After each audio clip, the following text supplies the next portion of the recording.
Good evening, everyone. Thank you for joining us tonight. My name is Kristen Carmichael. I'm a volunteer with Autism Alliance of Northeastern New York. I was one of the founding members of this nonprofit, and I'm a former treasurer. So now I'm just a volunteer with the organization, and I'm really enjoying it. So tonight, this is our first session in the future planning series. And we also want to make sure we thank Hannah Provost. She's co-hosted this event with Lomanto Provost Financial Advisors.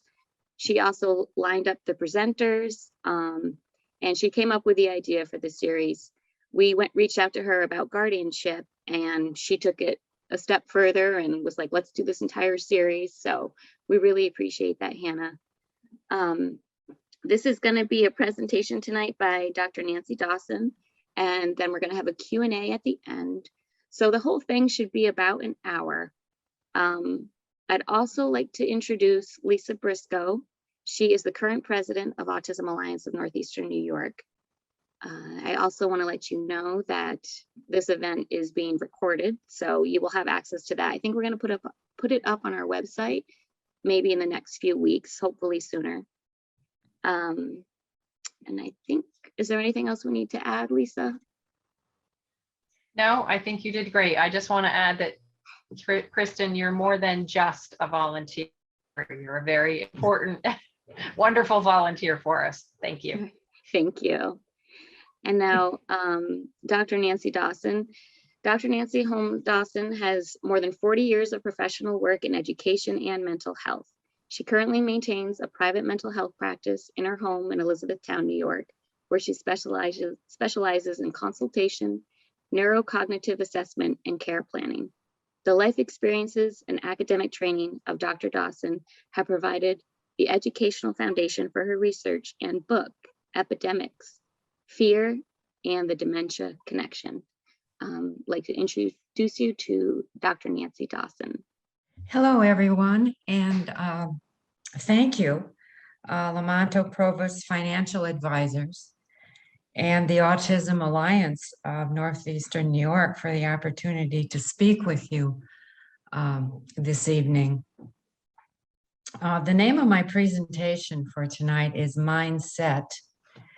And in putting the presentation together, of course, I did a little research on the definition of mindset and came up with mindset can be fixed and mindset can be growth. Fixed doesn't change.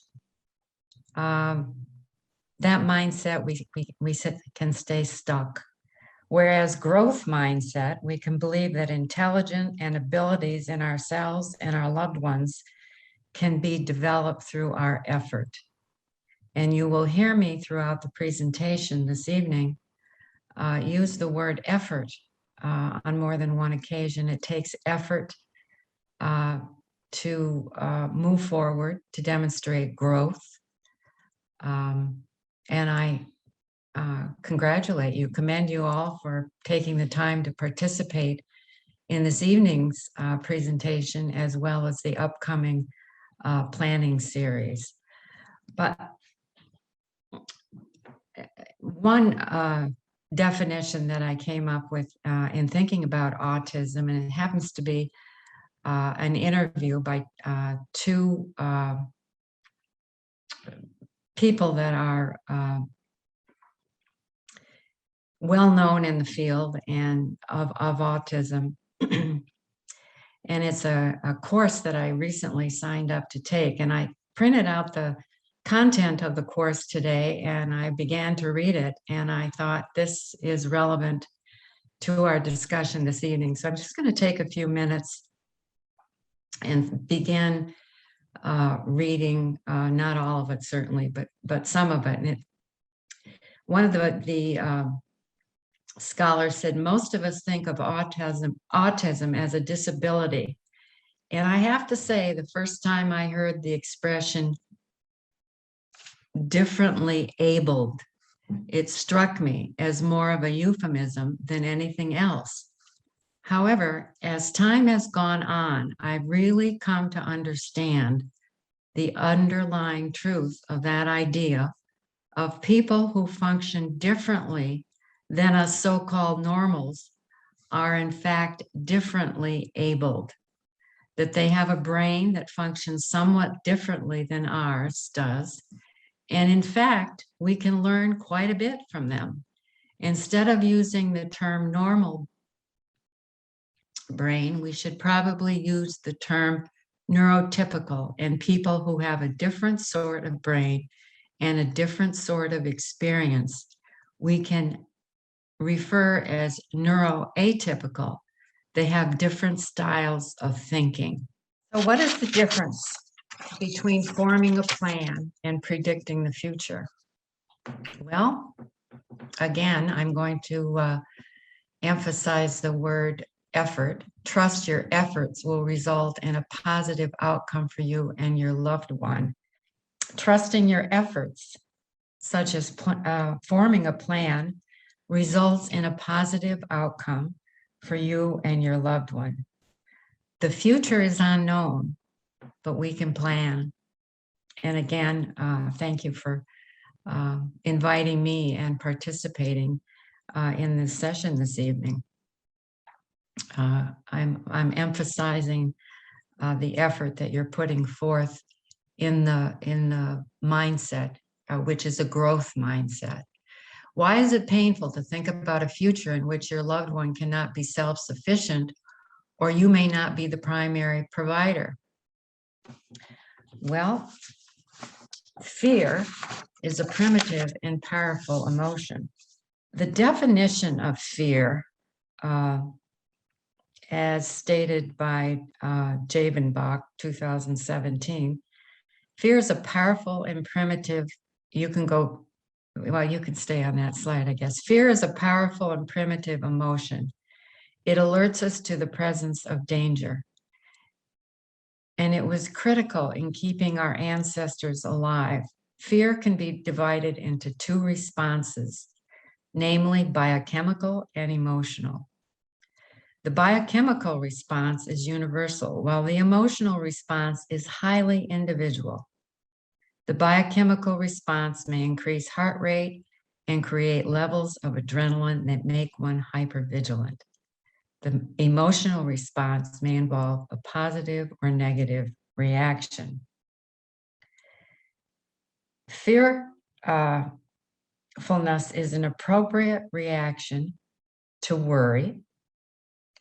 When we worry so much, we avoid our natural response, such as feeling tearful.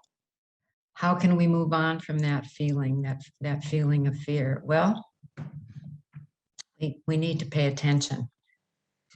And how do we pay attention? Well, this evening I'm going to address some ways that we can do that. Pay attention to our somatic, emotional, and cognition, and just a little bit of explanation, making the distinction between the three. The somatic is our physical sensations, and if we're worried about our loved one, we generally get a physical warning, and it may affect our stomach, our back, or may get a headache, and the emotion generally follows, or maybe sometimes it comes before the somatic response, and then we place a thought around it. By paying attention to those three components, we can address or distinguish, I should say, the difference between an appropriate or inappropriate response. Why is it hard to ask for support? Well, sometimes we put up barriers, and the barriers are some of what I just mentioned. Could very well be related to your somatic, emotional, and cognitive responses. And many times it's worry and it's fear-based. Just take maybe a few seconds to think about that. maybe reflecting on today's interaction with your loved one. Was there a time when the response was fearful? Was there a time when you felt a physical sensation by anticipating an outcome that was not necessarily an appropriate outcome? What was the emotion? Attach an emotion to the physical response. Name the emotion, validate the emotion, and you know, the cognition, the thoughts surround that process, and it many times takes place very, very quickly. So again, the key word is, or the key phrase here is pay attention.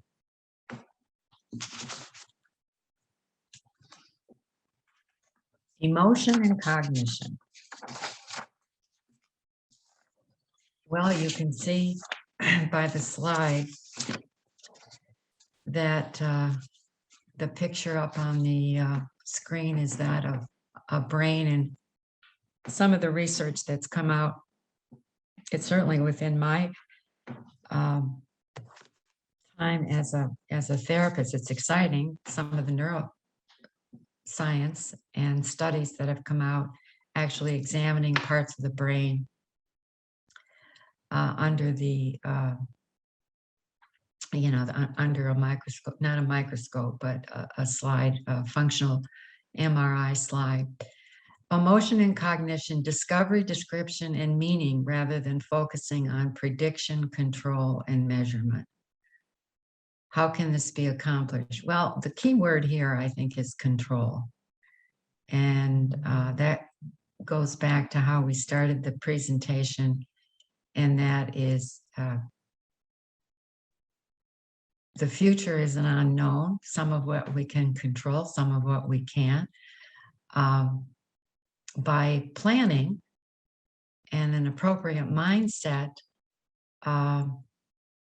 we're moving on. We're not staying stuck in that fixed mindset position.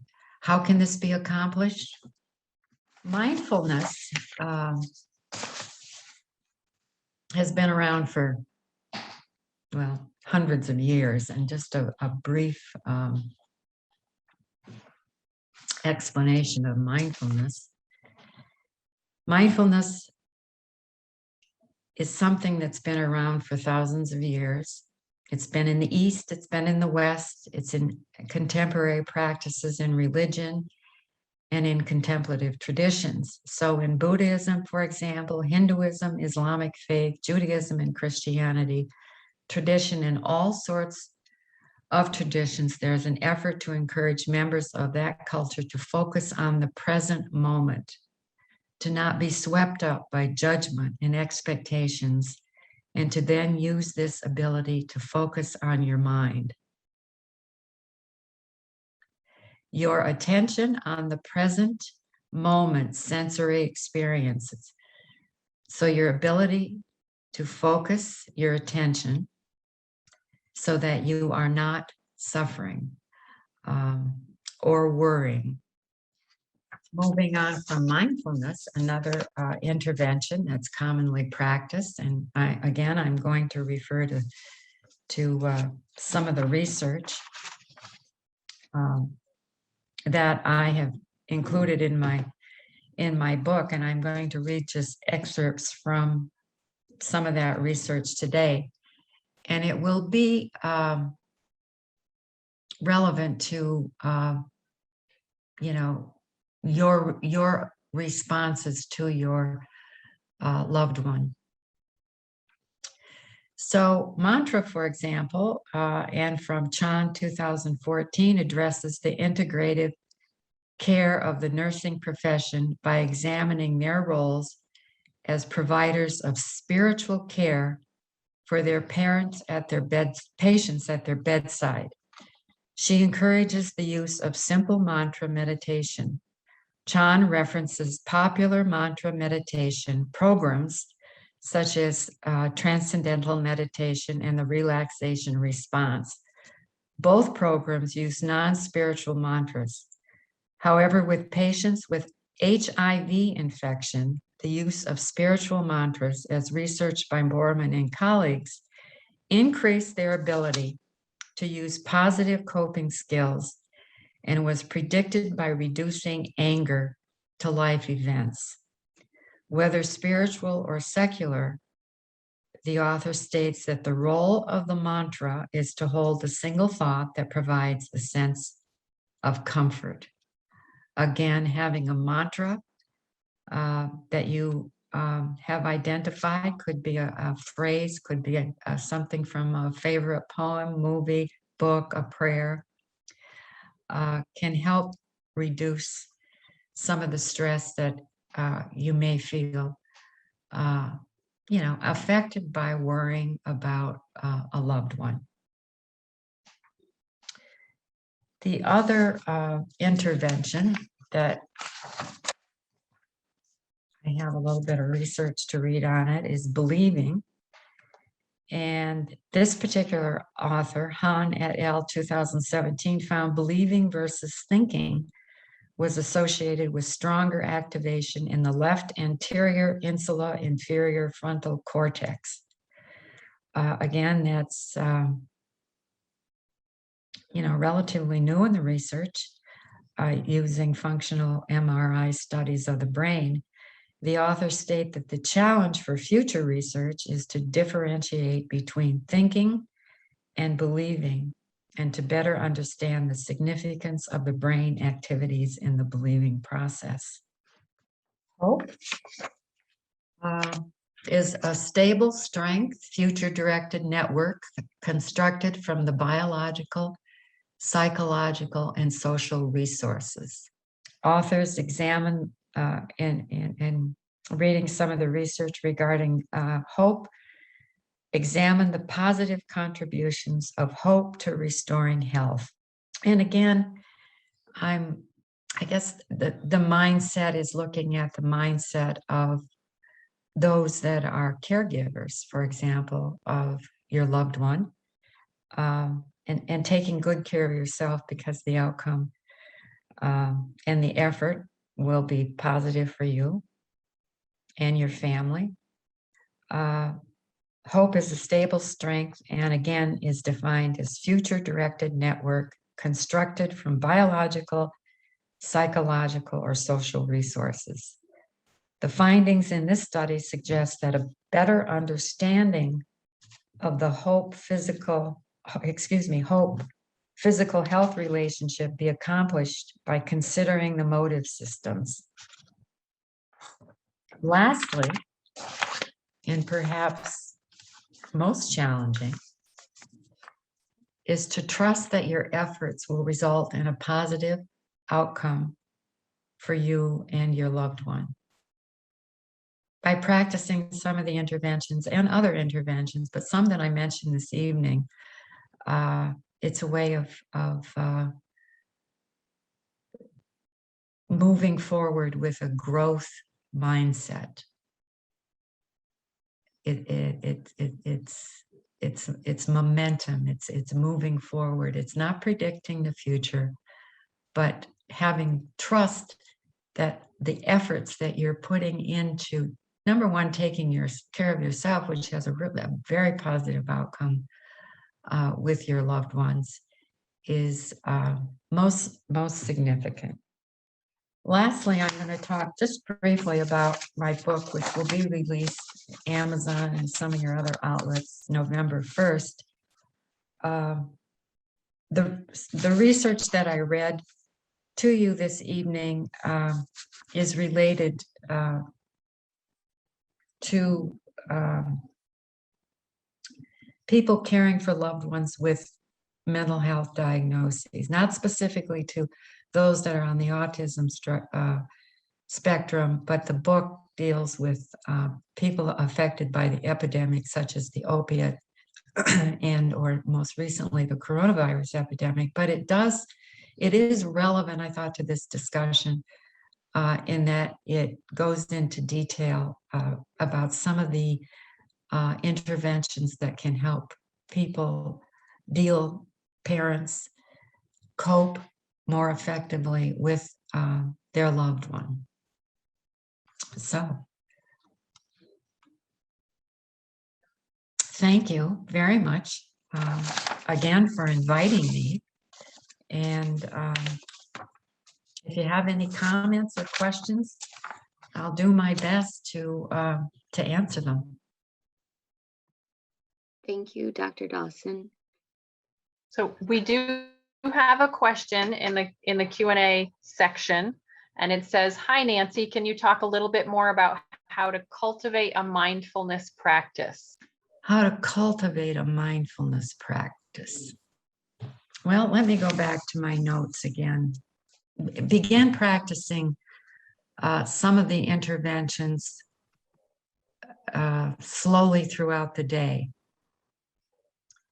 and paying attention to those responses, those unhealthy responses, such as worry, somatic, emotional, catastrophizing thoughts about a situation, and trying to really catch yourself when you go there, and began perhaps with the breathing, some diaphragmatic breathing.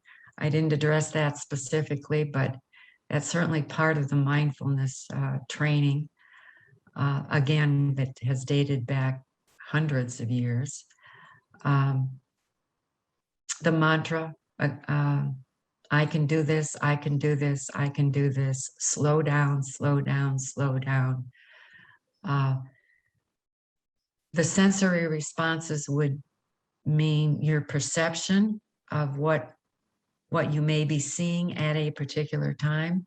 For example, if your loved one is engaging in a behavior that creates you to escalate the emotion, that's the time to initiate the breathing, the mantra, and your own, your own coping skills that you've developed over the years. But perhaps most important is practice. Practice it so it eventually becomes almost a conditioned response. When you feel yourself going into that, uptight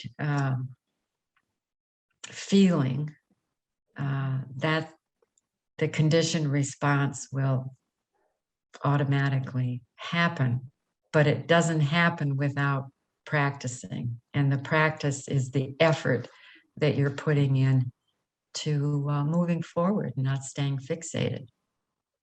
Hope that helped a little bit. Yes, there was a second question about mantras. Do you have any resources for coming up with a mantra? Well, I don't have a book necessarily to refer to you with mantras. Some of the clients I work with will, if will use, for example, a spiritual mantra, maybe a short prayer. It may be something that their mother or father used to say, something short, something that is soothing to you. Might be a favorite quote from a movie that sticks in your mind, that maybe brings a smile to your face. There's no rules necessarily on what's good one or what's not a good one, spiritual and or secular. Spiritual mantras have a tendency to, I think some of the research I read highlighted those as helping people relax. So it's something to think about. Okay, thank you, Nancy. There's another question. What would your advice be to a young couple whose son or daughter was just diagnosed with autism at age 3 in terms of the process of planning and staying in a positive mindset from early childhood to adulthood? Well, I think education, on what it is, and this is a discussion that people usually have, with their primary care doctor initially, or it may be a licensed professional that specializes in treating children with autism. Reading whatever you can, learning about it. One thing I don't think I mentioned in any of my reading was something not to do is to avoid thinking about it altogether. And this has to do with what I talk about a little bit in my book, the neural consequences of motion constriction. It has a name. There are certain, excuse me, as evidenced by symptoms related to their diagnostic criteria. But most important, learn about it, don't avoid it. I think what I read, I think that at the beginning of my presentation today was we can learn a lot from people that brains don't necessarily function like what we consider the normal brain to function. Many very famous people have had been on the Asperger's or had Asperger's or symptoms, been on the autism spectrum. So really to look at it from a positive perspective instead of a negative, and that hopefully will be reinforced from the very beginning, whether it's through their primary care provider or their own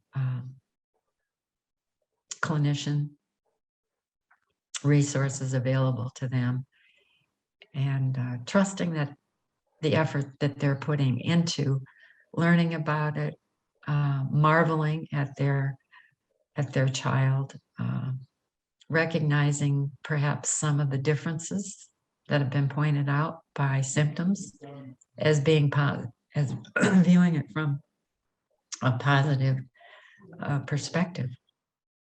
Yeah, I got the question too, as a mom of a 20-year-old who is on the spectrum. My son has Asperger's, and I can recall specifically that when he was first diagnosed, that I just had this sense of, oh my gosh, life is going to be so difficult. Mm-hmm. And if I had just been able to see some of the beauty in his differences, I think I would have been better able to manage life. But I was in that control phase you mentioned earlier, Nancy, about not trying to control the future. And I feel like that's where a lot of parents get caught up, that we really are trying to control. If we just get this therapy, then everything's going to be okay. My child might be normal someday.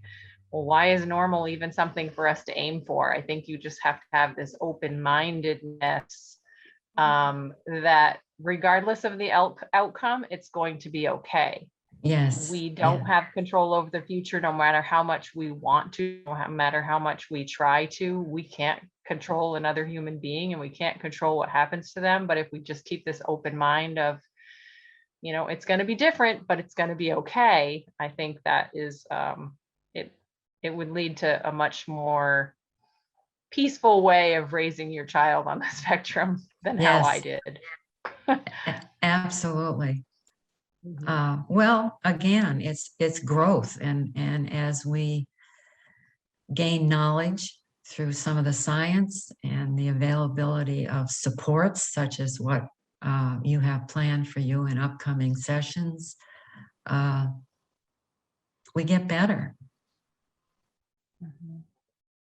Thank you for that. Well, Thank you, thank you, Dr. Nancy. Dawson. I don't see any more questions in the chat, or is there another one? Let me see. Oh, there is one more question. What would your advice be on when to start involving a child in the planning process? Interesting question. I would say it would depend on the child. That's one answer. Mhm. Well, and I go back to trusting your instincts. I mean, the parents know their children better than anybody else. And I don't have I don't know the answer specifically. I can't, say it at age 6 or at age 4, at age 7.